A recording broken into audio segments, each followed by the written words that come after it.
Ground এবং আর্থ আমরা electrical সার্কিটে খুব কমনলি দেখে থাকি দুটো জিনিস, এবং সাধারণত আমরা এ দুটোকেই একই জিনিস বলে আমরা সাধারণত দেখি যে অনেক মানুষ ভুল করে, কিন্তু আসলে দুটো ভিন্ন জিনিস। সার্কিটের গ্রাউন্ড হচ্ছে আসলে একটা রেফারেন্স পয়েন্ট। আমি যদি একটা এক্সাম্পল দিতে চাই, যেমন ধরা যাক আমি যে রুমে বসে আছি, আমি যদি বলি এই রুমের ছাদের উচ্চতা কত, সেটা যদি 10 ফুট হয়, তাহলে আমি কিন্তু অলরেডি আমার মনের মধ্যে এই কল্পনাটা নিয়েছি যে আমার ছাদটা ফ্লোর থেকে 10 ফিট উচ্চতায়। বা আমি যদি বলি এই টেবিলের উচ্চতা কত, 2.5 ফিট, তার মানে আমি ধরে নিচ্ছি এটা ফ্লোর থেকে 2.5 ফিট উপরে। আমি কিন্তু বলছি না যে এটা সমুদ্রপৃষ্ঠ থেকে 10 ফিট উপরে বা 2.5 ফিট উপরে। তার মানে হচ্ছে আমি যে রুমটাতে আছি বা যে ঘরে আছি, আমি সেই ঘরটাকে অলরেডি একটা সিস্টেম ধরে নিয়েছি, সেটার একটা রেফারেন্স বা পয়েন্ট বা রেফারেন্স একটা প্লেন ধরে নিয়েছি হচ্ছে ফ্লোরটা, এবং বাকি সব জিনিসগুলোর উচ্চতা আমি সেই ফ্লোরের ভিত্তিতে বলছি। একটি সার্কিটের ক্ষেত্রেও আমরা সেরকম যে কোনো একটা পয়েন্টকে আমরা একটা রেফারেন্স পয়েন্ট বা ফ্লোর বলতে পারি, যেটাকে সাধারণত বলা হয় হচ্ছে সার্কিটের গ্রাউন্ড। তাহলে গ্রাউন্ডের কাজ কি? আমরা যখনই সার্কিটের মধ্যে কোনো একটা পয়েন্টের বিভব বলি, তখন আমরা সাধারণত বলি গ্রাউন্ডের সাপেক্ষে তার বিভবটা কত। তার মানে আমি একটা এক্সাম্পল দিই। এই সার্কিটটাতে আমরা জানি যে এই ব্যাটারির দুই প্রান্তে বিভব পার্থক্য হচ্ছে 9 ভোল্ট। তার মানে একটি চার্জ নিচে তার যে শক্তি আছে, উপরের প্রান্তে বা পজিটিভ প্রান্তে তার শক্তি তার চেয়ে 9 জুল বেশি। আমি যদি নিচের প্রান্তটাকে গ্রাউন্ড বলি, তাহলে আমরা এই পয়েন্টের বিভবকে আমি বলতে পারি 9 ভোল্ট। তার মানে হচ্ছে এই প্রান্তে যে চার্জটা আছে তার শক্তি হচ্ছে গ্রাউন্ডের তুলনায়, গ্রাউন্ডে যে চার্জটা আছে তার তুলনায় 9 জুল বেশি।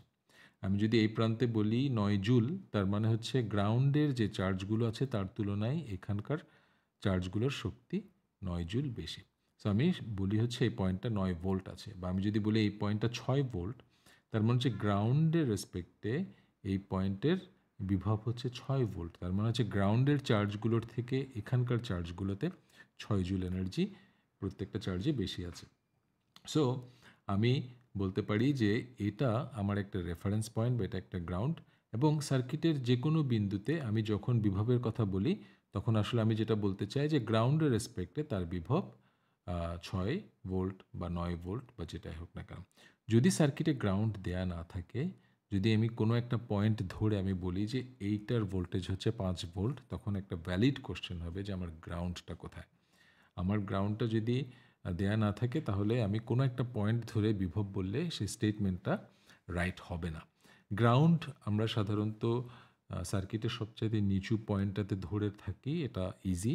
কিন্তু ম্যাথমেটিক্যালি আমি আসলে সার্কিটের যে কোনো পয়েন্টেই গ্রাউন্ড ধরতে পারি। যেমন এক্ষেত্রে আমি যদি উপরে গ্রাউন্ডটা ধরতাম এই পয়েন্টে, তাহলে আমি দেখতাম যে আমার এই পয়েন্টের ভোল্টেজটা নেগেটিভ হতো।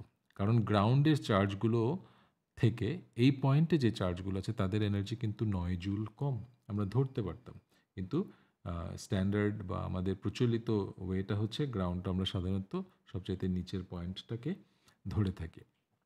গ্রাউন্ডে আমরা যেহেতু আমি যদি এভাবে বলি যে এই পয়েন্টের ভোল্টেজ কত, যেটা আসলে গ্রাউন্ডে আছে, তখন সেই পয়েন্টের ভোল্টেজ হচ্ছে 0। তার মানে হচ্ছে এটা যেহেতু গ্রাউন্ডের সাথে কানেক্টেড, তার মানে গ্রাউন্ডের চার্জের সাথে ওর এই পয়েন্টের চার্জের এনার্জির কোনো ডিফারেন্স নাই। সো গ্রাউন্ডের ভোল্টেজ আমরা সাধারণত 0 বলি। কিন্তু 0 বললেও একটা জিনিস আমাকে মনে রাখতে হবে যে এর মানে এই নয় যে গ্রাউন্ডে যে চার্জটা আছে তার শক্তি 0। সেটা কিন্তু ডিফারেন্ট একটা শক্তি হতে পারে। বাট স্টেটমেন্ট হচ্ছে যে গ্রাউন্ডের তুলনায় এই পয়েন্টের শক্তি 9 জুল বেশি, বা এই পয়েন্টের শক্তি 6 জুল বেশি। That's the statement. আর্থ আমরা সার্কিটে ব্যবহার করি। আর্থে যেটা হয় সেটা হচ্ছে সার্কিটের একটি অংশ প্র্যাকটিক্যালি মাটির সাথে পুঁতে দেওয়া হয় একটা রড দিয়ে বা একটা যে কোনো একটা প্রোব দিয়ে। এটা সাধারণত আমরা নিরাপত্তা পদক্ষেপ হিসেবে ইউজ করি, প্লাস আরও কিছু ইউজ আছে এগুলোর। কিন্তু আমাদের মনে রাখতে হবে আর্থ এবং গ্রাউন্ড এক নয়। গ্রাউন্ডের জন্য আমরা সাধারণত এই সিম্বলটা, যেখানে একটা ট্রায়াঙ্গেল আছে, সেটা ইউজ করি, এবং আর্থের ক্ষেত্রে আমরা সাধারণত এই সিম্বলটা ব্যবহার করি। আশা করি আজকের এটার পরে গ্রাউন্ড এবং আর্থ নিয়ে কনফিউশন থাকবে না। আমি যখন ছাত্র ছিলাম তখন আমার নিজেরও এটা নিয়ে একটা কনফিউশন ছিল, গ্রাউন্ড জিনিসটা কি। সো আমি আশা করছি এরপরে আর এটা নিয়ে কনফিউশনটা এক্সিস্ট করবে না।